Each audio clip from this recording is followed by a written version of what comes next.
তারপর মহাদেব বৃদ্ধাকে কাঁধে তুলে নিয়ে যেতে থাকেন এবং মন্দিরের সামনে পৌঁছে তাকে নামিয়ে দিয়ে বলেন, আজ থেকে বহু বছর আগে হুগলি জেলার তারকেশ্বরে উত্তরপ্রদেশের রাজা বিষ্ণু দাস একটি বিশাল প্রাসাদ বানিয়ে তার পরিবার সহ থাকতে শুরু করেছিলেন। রাজা বিষ্ণু দাসের একটি প্রিয় গরু ছিল, তার নাম ছিল কপিলা। রাজা বিষ্ণু দাসের ভাই ভারমল রাও কপিলাকে নিয়ে রোজ জঙ্গলের মধ্যে গোচারণে যেতেন, কিন্তু প্রতিদিনই কপিলা হঠাৎ দৌড়ে জঙ্গলের ভিতরে কোথাও যেন একটা চলে যেত। এমন ঘটনা প্রতিদিনই ঘটতে থাকে। এমনই একদিন ভারমল রাও কপিলার পিছু নেয়। এই কপিলা, কোথায় যাচ্ছিস? দাঁড়া দাঁড়া বলছি। কিন্তু কপিলা দৌড়তেই থাকে এবং কিছু দূর যাওয়ার পর ভারমল রাও তাকে আর দেখতে পায় না এবং সে ক্লান্ত হয়ে একটি গাছের তলায় বসে ঘুমিয়ে পড়ে। কিছুক্ষণ পর ঘুম ভাঙতে সে দেখতে পায় কপিলা তার সামনে দাঁড়িয়ে আছে। এইভাবেই দিন কাটতে থাকে। রাজা বিষ্ণু দাস লক্ষ্য করেন কপিলা দুধ দেওয়ার পরিমাণ দিন দিন কমিয়ে দিচ্ছে। তাই সে চিন্তিত হয়ে তার ভাই ভারমল রাওকে বলেন, কি ব্যাপার বলতো? কপিলা এত হৃষ্টপুষ্ট, দিন দিন দুধ দেওয়ার পরিমাণ কেন কমিয়ে দিচ্ছে? এ যে এক বড় চিন্তার বিষয়। তখন তার ভাই তাকে সমস্ত ঘটনাটা খুলে বলেন এবং সব শুনে রাজা বিষ্ণু দাস বলেন, কি বলছো তুমি? তবে কি জঙ্গলের মধ্যেই কেউ কপিলার দুধ চুরি করে নিচ্ছে? কাল কি গিয়ে ব্যাপারটা দেখতে হবে।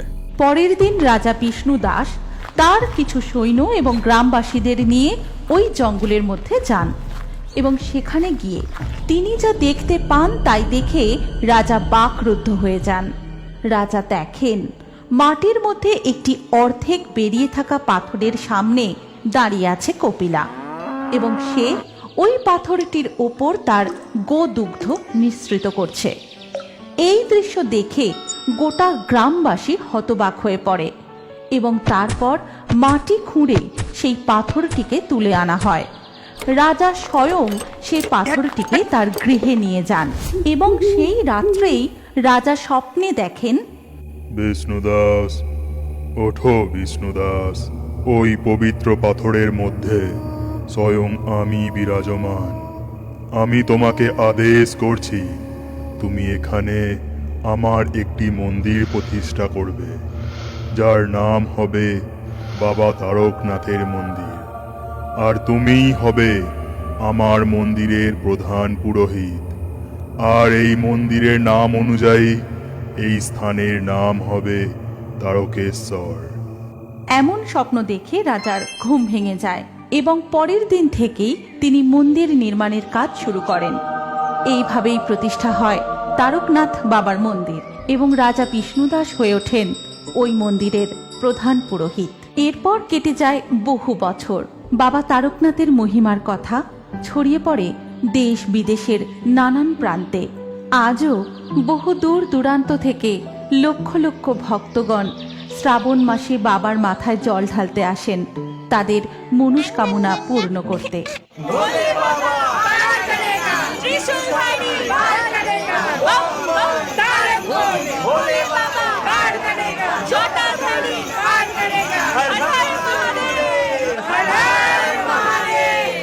এখানে কেউ কেউ বাঁকি করে জল নিয়ে যায় নিজেদের রোগ জ্বালা থেকে মুক্তি পেতে, কেউ আবার নিজের সদ্যজাত সন্তানের মঙ্গল কামনায়, আবার কোনো স্বামী বা স্ত্রী যায় তাদের সন্তান কামনা করতে।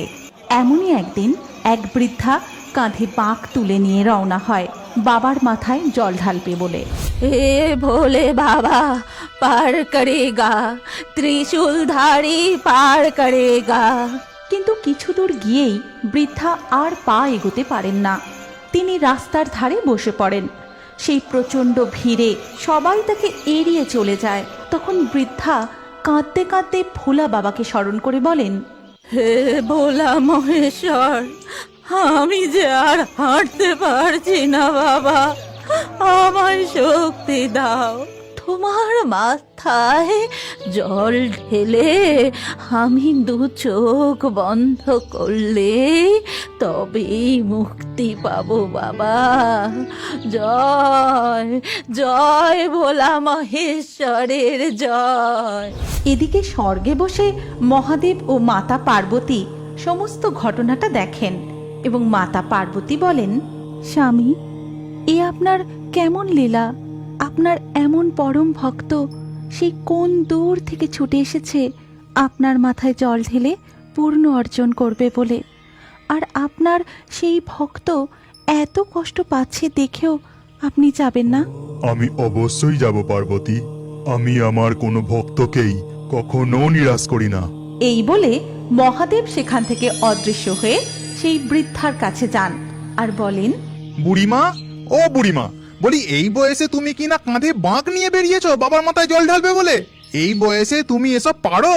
এখন এসো, চড়ে বসো দেখি আমার কাঁধে। আমি তোমায় নিয়ে যাচ্ছি বাবার মন্দির পর্যন্ত। কে কে বাছা তুমি? এমন ভোলা মহেশ্বরের মতো সেজেছ? ও বুঝেছি, তুমি হচ্ছ বহুরূপী। সে তুমি যা ইচ্ছা ভাবো, এখন তাড়াতাড়ি আমার কাঁধে বসো, অনেক পথ যেতে হবে। তারপর মহাদেব বৃদ্ধাকে কাঁধে তুলে নিয়ে যেতে থাকেন এবং মন্দিরের সামনে পৌঁছে তাকে নামিয়ে দিয়ে বলেন, যাও বুড়িমা, এবার তোমার ভোলে বাবার মাথায় জল ঢেলে এসো। তখন বৃদ্ধা তার ঝোলা থেকে 2 টাকা বার করে তাকে দিতে গিয়ে দেখে, এই নে বাবা, এই 2 টাকা তুই। হে কি, কোথায় গেল? কোথায় গেল ছেলেটা? তবে কি? জয় জয় ভোলা মহেশ্বরের জয়, জয় বাবা ভোলা মহেশ্বরের জয়। এরপর লক্ষ লক্ষ ভক্ত বাবার মাথায় দুধ জল ঢালতে থাকে। এদিকে মন্দিরের বাইরে দেখা যায় কতগুলো বাচ্চা ছেলে মেয়ে খিদের জ্বালায় বসে বসে কাঁদছে। আর যত দর্শনার্থী যাচ্ছে বাচ্চাগুলো তাদেরকে বলছে, আমাদের 2 খেতে দাও না গো, বহুদিন আমরা কিছু খেতে পাই না।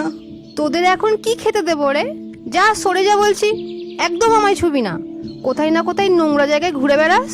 ওই যে তোমাদের ঘটিতে দুধ আছে, আমাদের একটু দুধ দাও না গো। সত্যি বলছি, আমরা অনেক দিন কিছু খেতে পাইনি, একটু খেতে দাও না গো। এই দুধ বাবার মাথায় ঢালার জন্য এনেছি, তোদেরকে খাওয়ানোর জন্য নয়। সরে যা বলছি, সরে যা এখান থেকে। এই বলে তারা সেখান থেকে চলে যায়। স্বর্গে বসে মহাদেব ও মাতা পার্বতী এই দৃশ্য দেখে বলেন, স্বামী, এ আপনার কেমন অবিচার? লক্ষ লক্ষ দর্শনার্থী আপনার মাথায় দুধ ঢালছে, অথচ এই ছোট্ট ছোট্ট দুধের শিশুগুলো খাবারের অভাবে। না না, এই দৃশ্য যে চোখে দেখা যায় না, এভাবে তো পূর্ণ অর্জন হয় না। ওরাও যে আপনার সন্তান, আপনি কিছু একটা করুন প্রভু। তারপর মহাদেব সেখান থেকে অদৃশ্য হয়ে ওই বাচ্চাগুলোর সামনে যান আর বলেন, তোদের খুব খিদে পেয়েছে তাই না বাছা? কিন্তু তুমি কে? এমন শিব ঠাকুরের মতো সেজেছ কেন? ও, তুমি বুঝি বহুরূপী? হ্যাঁ হ্যাঁ, আমি বহুরূপী। এখন আই দেখি, এই খাবারগুলো খেয়ে নে। তারপর মহাদেব তার নিজের কোলে বসিয়ে ওই ছোট্ট ছোট্ট শিশুগুলিকে নিজের হাতে দুধ ও আরো নানা রকম ফল খাইয়ে দেন। এইভাবেই বাবা তারকনাথের মহিমা ছড়িয়ে পড়ে দূর দূরান্তে। আর তোমরা যদি তারকেশ্বরের বাবা তারকনাথের আরো মহিমার কথা জানতে চাও, তাহলে কমেন্ট করে অবশ্যই জানাও।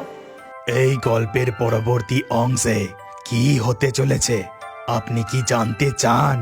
তাহলে আমাদের ফেয়ারি টুনস বাংলা কার্টুন পেজটির ফলো বাটন ক্লিক করে এক্ষুনি ফলো করে নিন। আর আপনি যদি কার্টুন প্রেমী হয়ে থাকেন, তাহলে এই গল্পটি অবশ্যই শেয়ার করুন। তাহলে বন্ধু, আবার দেখা হচ্ছে আমাদের পরবর্তী ভিডিওতে।